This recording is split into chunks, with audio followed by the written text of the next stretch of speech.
Hi everyone, this is Mrs. J, and today we are going to talk about domain, range, and behavior and other characteristics of functions. So before we get started, I have a quick warm-up for you guys, so please pause the video, and when you're ready you can start the video again and check your answers.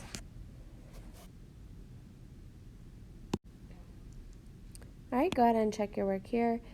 So this first equation is just a linear function with a y-intercept at 0, 0 and a slope of 1. The second function is linear with a y-intercept at 0, negative 3, and a slope of 2 over 3. And then for part C, we should rewrite it in slope-intercept form, and you'll find that it has a y-intercept of 0, 3, and a slope of negative 2. So before we start talking about the different characteristics of functions, it's really important we understand what a function is. So a function is a special relation where every input, which is the x value, has only one output or y value. So for every x, there is only one y. So here's an example of what a function could look like. One way you can test by looking at a picture of the graph is with what's called the vertical line test. So if you drew a vertical line at any point, the vertical line should only touch your graph once. So if I draw a vertical line at any point here, you can see it's only touching my graph once, and that's because for every x value, there's only one y value. Now something that's not a function could look like this. So it still is a graph, it still has an equation, it's just simply not a function because look here, take the x value of 2. When x is 2, there are two different y values that go with that x value, here and here. So we could say this fails the vertical line test. You could see here and here. And again, for this input, there's two different outputs. So again, this still is an equation. It's still a line and a graph, but it's not as useful for us, especially in terms of real-world applications, because imagine a function where you plug in something and sometimes you get one answer and sometimes you get another answer. So the reason why we work so much with functions is, again, because for any input, we're always going to get the same singular answer. So again, this is what a function would look like. This is an example of a graph that is not a function. So here's different representation of relations of numbers that show an example of a function or not a function. So here's our input. So you can see here, for this input, there's exactly one output. For this input, there's only one output. For this input, there's only one output. So in addition to every x value having exactly one y value, you'll notice that none of the x values share the same y value. So we call this a one-to-one function. This is a one-to-one function. Now if you look at the second example, again, this input has one output. This input has one output. This input has one output. So this is still a function because every x value only has one y value, but you'll see that these two x values, these two inputs, have the same output. That's totally fine because they each only have one output, but this we call a many-to-one function. So it's not a one-to-one function, it's a many-to-one function, but it is still a function because, again, every input has only one arrow over to the output side. Now if you look over here, this is an example of something of a relation of numbers that is not a function. So here, this input has one output, this input has one output, this input has one output, but this input, this x value of negative 2, has two different outputs. So because of this, we would say that this is not a function. Again, because this input has two different outputs. Okay, so now that we understand what a function is, let's talk about the domain and range of a function. So the domain is all of the numbers that are defined as your inputs, so all of the x values, and the range is all the numbers defined as your outputs, so all of the possible y values. So there's a few different ways that we can show the domain and range. There's a few different notations. So one is inequality, one is set notation, and one is interval. Probably as we move forward throughout the year, and especially next year, we're going to use pretty much solely interval notation, but it's good to know the other ones. So for inequality, we use inequality symbols to show the lower boundary and the upper boundary of domain and range. So again, we know that if the closed side is pointing towards a number, it means less than. If the open side is pointing towards that number, it's greater than. And if there's a line underneath, it means or equal to. So it means that that number is included. Now, set notation looks almost exactly like inequality notation, except a little bit fancier. So we do our brackets, and then we say x, and then we put this vertical line, and then you essentially do the inequality notation. We would read this as x such that -4 is less than x is less than or equal to 8. So it's just this extra step and the brackets. And then interval notation, which again is what you'll be using the most as we move forward. We use either parentheses or brackets to show the lower and upper bound. So we always start with the lower boundary on the left and then the upper boundary on the right. And if we use a parenthesis, it means that that number is not included.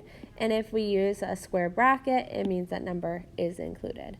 So this would be between -4 and 8, not including -4, but including 8. So these are 3 different ways of saying the same boundary of numbers, but with just 3 different notations. Okay, so let's practice defining the domain and range of this quadratic function. Here we're going to assume that we have little arrows at the end, so if you could add those in, that is going to matter for us. So let's start with our inequality notation here. So again, for domain, it's all of the x values. Since we have the arrows on the sides, this implies that this graph is going to keep going up and to the left and then up and to the right infinitely. So since it's moving to the left and right infinitely, our domain is actually all real numbers. So for all real numbers, we can use a symbol for that. It looks like an R with an extra leg, and again we read this as all real numbers. So this is the only one that's a little bit different for our inequality. Here we would just say all real numbers, and then for the range, again, it's all the y values. So you can see that we actually have a minimum. So our y values end at 0, and then they go up infinitely. And you can see, since we do have a point here, 0 is included. So it's everything greater than or equal to 0. So we would say y is greater than or equal to 0. And again, y because we're working with the range, and 0 is included. Now for set notation, again, we just add our brackets, and then we say x such that, we can say x equals all real numbers. And here we can even say x equals all real numbers if we want. And then for set notation for the range, again, brackets, and this time we just say y such that y is greater than or equal to 0. Now for interval notation, the way we do all real numbers with interval notation is we actually use infinity. So we're going to say from -infinity to +infinity.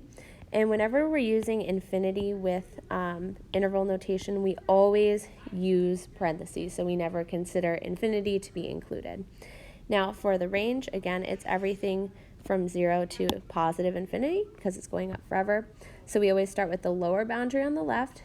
So 0, +infinity on the right. 0 is included, so we do a bracket. Infinity is never included. So there's our domain and range with 3 different notations. All right, let's try another one together. So here, again, let's assume that there are arrows added onto the end.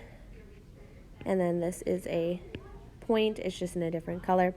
Okay, so for domain, again, these arrows imply that our graph is going to keep moving to the left, and it's going to keep moving to the right forever. So again, our domain is all real numbers. For our range in inequality, you can see that we're going down forever. So it is going to keep going down. But here, you can see that we're actually slowly approaching a limit. We could even consider this what's called an asymptote, which we'll talk about a lot more this year, but it is approaching a number, but it's never going to quite get there. You can see that it is flattening out. So here Let's say that it's approaching 0, but never quite reaching 0. So we can say that it's everything below 0 and not including it. So we'll say y is less than 0. Again, it's never going to quite reach 0, so we'll say that it's just everything less than 0. Again, for set notation, we're essentially just adding that extra little bracket and then x such that. And then for set notation here, same thing, except y such that y is less than 0. And then for interval notation, again, for all real numbers, we say negative infinity to positive infinity. And here, let's always start with our lower boundary. Our lower boundary is negative infinity. Our upper boundary is 0, and then neither of them are included. All right, so at this point, I'm going to ask you guys to try one on your own. Again, since we don't see an endpoint, let's assume that there are arrows on this, and these are 2 points on your graph. So please pause the video and give this one a try.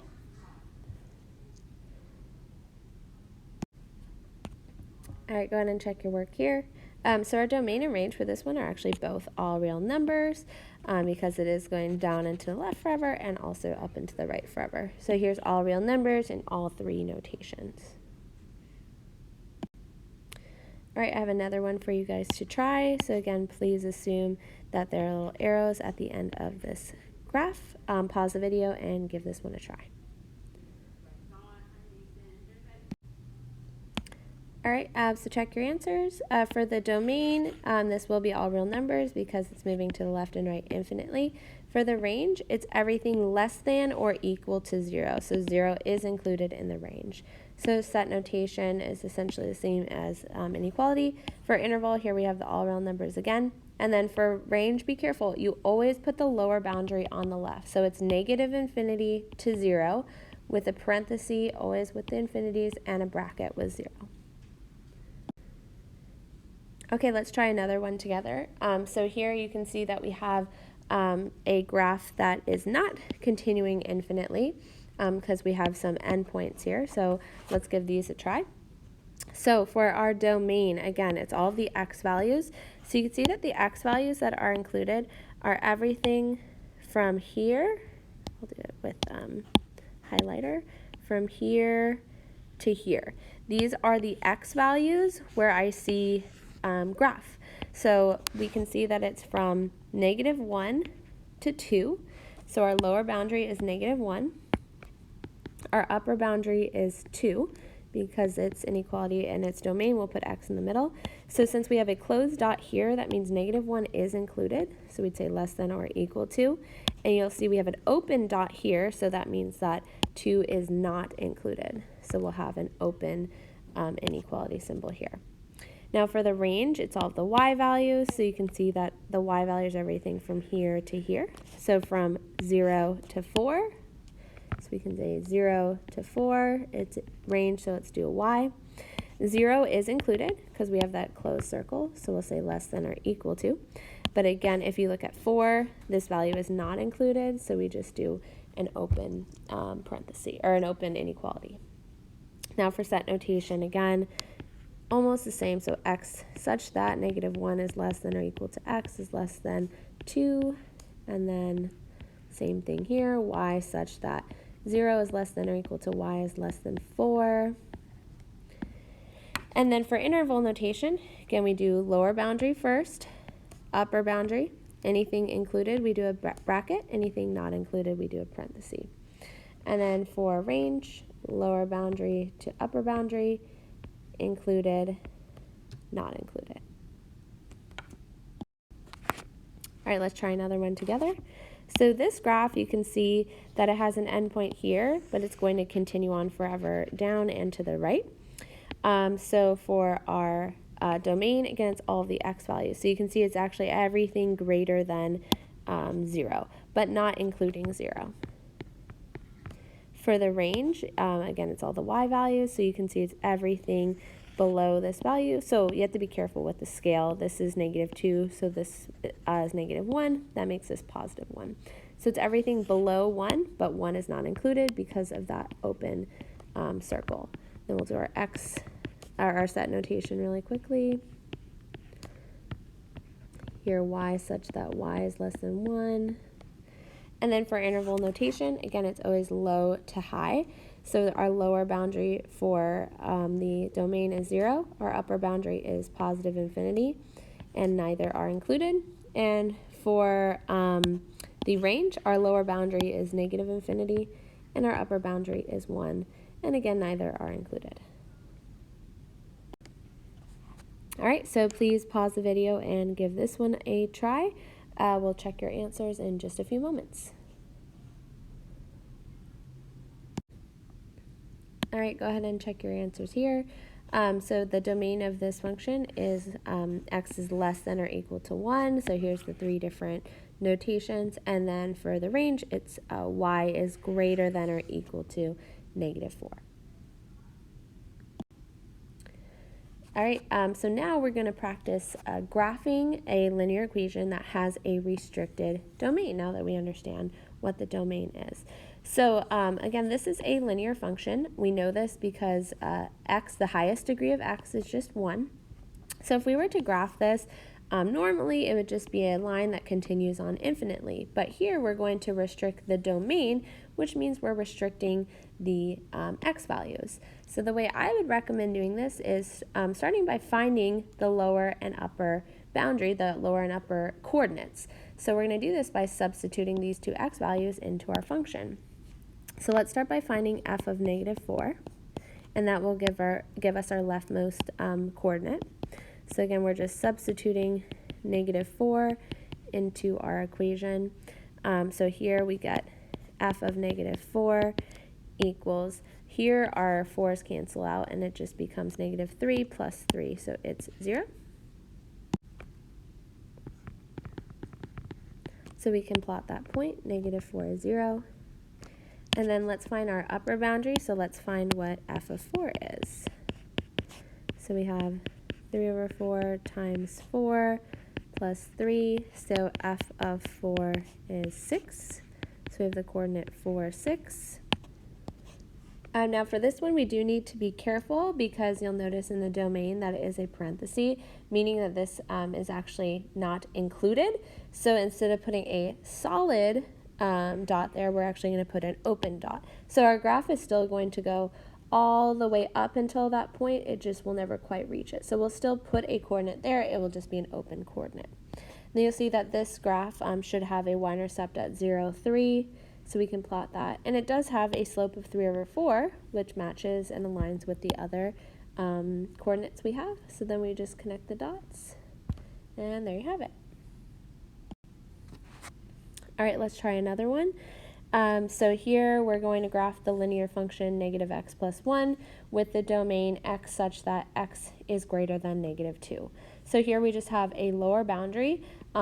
Remember, -2 is not included, but we'll still find what that point would be, and then we'll have an open circle there.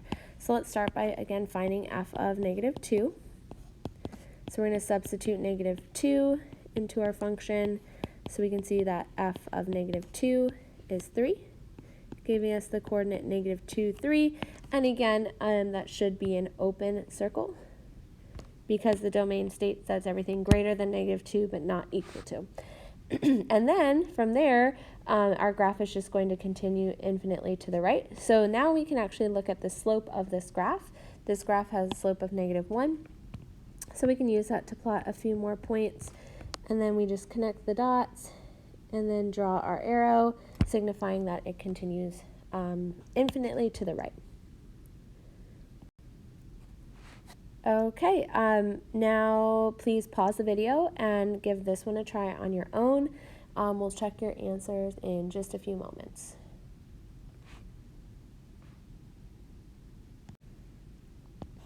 Okay, so this linear function only has an upper boundary in terms of the domain. So we know that f of 4 is 2. So we have a coordinate there, and it's going to continue infinitely to the left. So you can kind of just follow your slope backwards, or you can say, okay, I know this point goes through the origin because its y-intercept is 0, 0, and then you just continue your graph infinitely to the left. All right, I have one more for you to try. So again, please pause the video and give this one a try on your own.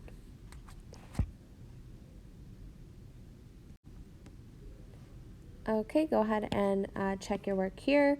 So we know that f of -1 is 5, so we have the coordinate -1, 5, and then f of 2 is -4.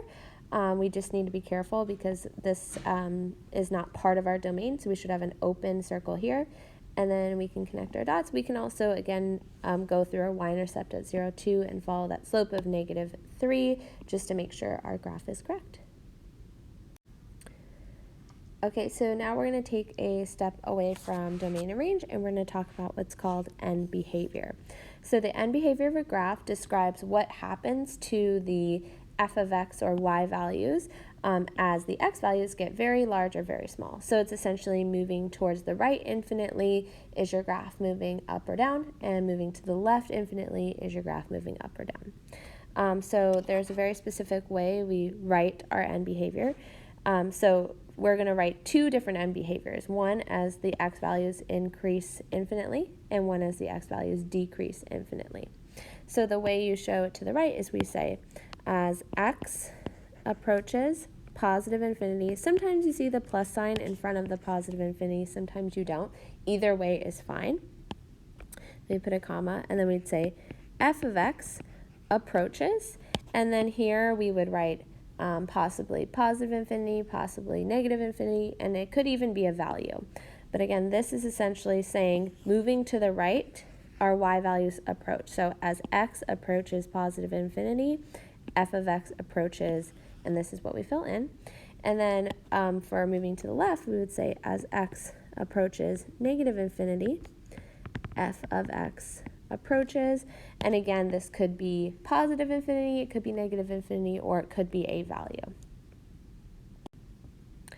Okay, let's see if we can define the end behavior of these graphs. Let's assume that all of these have arrows because there's no set coordinate that shows an endpoint, but let's add those arrows in just to be thorough. So let's start with this first one. So we can start with as x approaches positive infinity. Again, sometimes you write the plus sign, sometimes you don't. Either way is totally fine. So let's look at our graph. As we move to the right, you can see that our graph is going up forever. So we'd say f of x approaches infinity or positive infinity. And then moving towards the left, you can see that our graph is going down. So as x approaches negative infinity, f of x approaches negative infinity. Let's look at this next graph.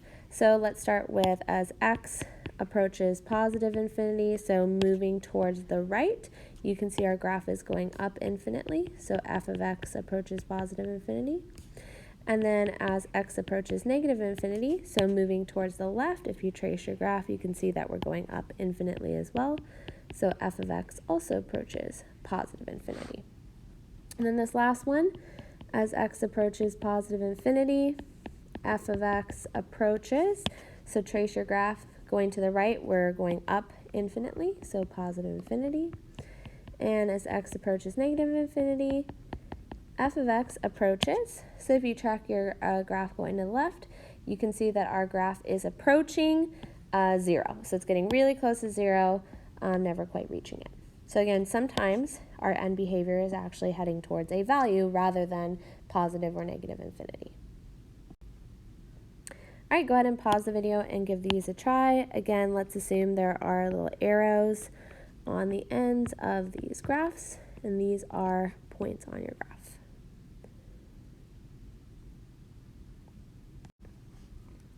All right, go ahead and check your answers. So here's x approaches positive infinity, f of x approaches negative infinity. As x approaches negative infinity, f of x approaches positive infinity. And for part B, for both x approaching positive and negative infinity, you can see that f of x is approaching negative infinity. Okay, so we're going to talk about these last few characteristics of functions now. So we're going to talk about how to describe when our graphs are increasing and decreasing. So increasing is when, if you're reading your graph from left to right, your graph is going up. And decreasing is if you're reading from left to right, your graph is going down. So we're going to talk about how to determine if your graph is increasing or decreasing, and then how to write it. We're also going to talk about minimums and maximums. So we're going to talk about A minimum is when your graph changes from decreasing to increasing. So if you look right here, like at this little valley, this would be a minimum. Our graph is changing from decreasing to increasing. And for maximums, it's when your graph changes from increasing to decreasing. And there are actually different types of minimums and maximums. So there might be something like this. So this is the absolute lowest point of our graph. We would call this an absolute minimum. But you can see here, right, here's another point where we're changing from decreasing to increasing, but it's not the absolute lowest point on our graph. So we would call this actually a relative minimum. So it's still a minimum, but it's a relative minimum. Same thing for this one. We're changing from increasing to decreasing. You could see that it's clearly a hill. So it is a type of maximum, but it's not the absolute highest point on your graph, because you see that our graph actually increases infinitely. So this we would also call a relative maximum. It is still a maximum, but it's not an absolute maximum. Okay, another characteristic we'll talk about is what's called the average rate of change. So it's essentially the ratio of the change in y over change in x between two given x values, so within an interval on your graph. So there's a formula for it. You'll notice it is the slope formula. So y2 minus y1 over x2 minus x1. So I might ask you, what's the average rate of change between x equals -2 and x equals 0? So you're essentially finding the slope between those 2 points. And again, it's not, you can see here's our graph. So our quadratic function is like this. And when we find the slope, we're essentially turning that into a straight line. So that's why it's called the average rate of change, because really something like this, the slope is constantly changing. And then we're also going to learn how to determine if our graph is positive or negative. So it's positive essentially whenever our graph is above the x-axis, and it's negative whenever our graph is below. And we're going to show how to denote that. And then last, zeros. Zeros are essentially x-intercepts, so it's where your graph crosses the x-axis. So zeros is one way we can say x-intercept, or roots is another common one. Okay, so let's practice using all of these different characteristics when we're looking at this graph, and we're also going to do domain range and end behavior like we've learned previously. So let's start with the maximums. So we can see that we have a maximum right here, and this is when y equals 3. So we have maximum at y equals 3. We also have a maximum here at y equals 2. So at y equals 3 and at y equals 2. This is our absolute maximum. This would be a relative maximum. So we can put that in here just so we know. So again, this one would be an absolute max. This would be a relative max. And then for minimums, we can see that we do have a minimum right here. This minimum is occurring at y equals -1. But again, it's not the absolute lowest point, so we would call this a relative minimum. For our zeros, you can see that we have 4 zeros. So we have a 0 at -4, -1, 3, and 5. So we have zeros at x equals -4, -1, 3, and 5. Let's describe where our graph is increasing now. So again, if we're reading our graph from left to right, it's when our pencil is going up. So we can see we're increasing in this region. When we're describing if a graph is increasing or decreasing, we're going to use interval notation, and we're going to describe it in terms of the x values. So it's increasing from -infinity up until this value right here, which is -3. And we're actually going to include that turning point. Some textbooks include the turning point, some do not. So ours does, so we'll use brackets here. We can see that we have another period where our graph is increasing from here to here. So again, that should be from +1 to 4. So we can add that in, 1 to 4. Now you can see that we have two regions where our graph is decreasing. So it's decreasing from here to here and from here infinitely to the right. So this first interval would be from -3 to 1. And the second interval would be from 4, from x equals 4, and then till infinity. So 4 to positive infinity. Now we're asked to find the average rate of change between x equals 1 and x equals 4. So that is from here. So when x equals 1, we're right here. So we have the coordinate 1, -1, to when x equals 4, so right here. So that coordinate is 4, 2. So essentially what we're doing is we're finding, I'll do it in green, we're finding the slope of the line that connects those 2 points, so the slope of this line. So a few different ways we can do this. We could literally look at our graph and say, what's the rise over run? 1, 2, 3 over 1, 2, 3. So our average rate of change should be 3 over 3, which is 1. Or we can actually use the coordinates and use that slope formula. So change in y, so y2 minus y1 over x2 minus x1. So we get that same thing, 3 over 3, which is 1. So the average rate of change between these two x values is 1. Our domain should be all real numbers. Let's just do it in interval notation because it's going to the left and right infinitely. Our range, so the low value of our range is -infinity. So our graph is going down. We do have an upper boundary to our range here at +3. It is included, so we use a bracket. So positive is when our graph is above the x-axis. So there's a few different regions where that's happening. First region is from here to here. So that's from 4 to 1. So we'll say, or sorry, -4 to -1. It is also positive from here to here. So that is from 3 to 5.